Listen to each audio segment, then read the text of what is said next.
Oh man, oh man, oh man. A tragic end to such a character. It doesn't help that I'm already angered up over something completely different that is not as serious, yet serious for me. But we all expected this would happen when that killer ex machina appeared. And indeed it did happen. Once again, Queen has lost an important person. The adjutant of Morten-sama, who has have immense patience towards that rough, well, not rough, I want to say mischievous boy, sacrificed himself to drive off Håkan, and he surprisingly managed to. You know, a lot of people in the reviews have said that they don't really like Håkan, and I'm saying that, hey, I don't like Håkan either. He is everything wrong, not in the manga, but in the war. He is super powerful, and yet he whines over so many things that he considers beyond him. But also he is just an embodiment of arrogance, so it makes sense. He is here to seek closure, Ribuku says. That is true. Once again confirming, this is where he will fall. The angry anime fan, and yes, this was Kingdom Chapter 600. We won't get a chapter next week for some strange reason. Once again, the breaks I do not want to happen. Either way, a color page to celebrate the fact that we have reached 600 pages. Think about that, we have reached 600. As I said before, the adjutant died, but before that happened, he was on the ground seeing the rampage of Håkan. As he remembers how Morten said that the same words I said last time of when I get kids, you'll be the first to carry them in your arms.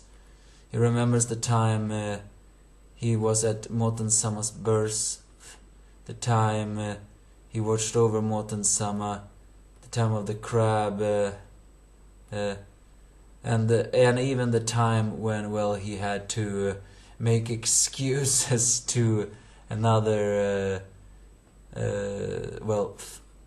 daughter of an eldest family. In short, the adjutant was I wouldn't say the one who could control Morten, because he couldn't. He just couldn't control that mischievous yet talented boy. But he was the only one who had, well, I think everyone in the Morten army did have patience for him, but he had so immense patience for him. So he decides that he had to drive away Håkan before Morten come. So despite bleeding, he silently managed to sneak up on Håkan, mind you, and stab him in the leg. You know, I have to say that is pretty amazing. Granted, however, I think Håkan was in such a rage that he didn't even have all his senses on. But still, an adjutant, a warrior who we don't really know anything about, really, other than the fact that he had watched over Morten since the day he was born, managed to sneak up on Morten and stab him in the leg. That is actually noteworthy, and once again implying that this is where Håkan will die. Not on this night, but on this battlefield. Because his mind is too crazy, he is not focusing with. The adjutant even gets to have one final amazing word, as he says to "Be gone, you Bushin," or whatever nonsense. His final words is saying to Morten that he brought him final joy, as he is cut down. And Morten can sense something is wrong, and he cannot even concentrate, as he has to have back. Alas, we don't see his reaction, but I'm pretty sure he will break down. Elsewhere in South Camp, they've actually reported that Håkan has appeared. Ribuku confirms that he will not return to the mountain, but he did not know where he has been. Håkan came here on his own accord, just seeking closure. Well, he will find closure, alright. He will be cut down. I don't know who will cut him down, but hopefully it will be Shin. And Ribuku arrogantly says that all the pieces have been assembled. You're not even sad over the fact that Shogaru died last time, huh?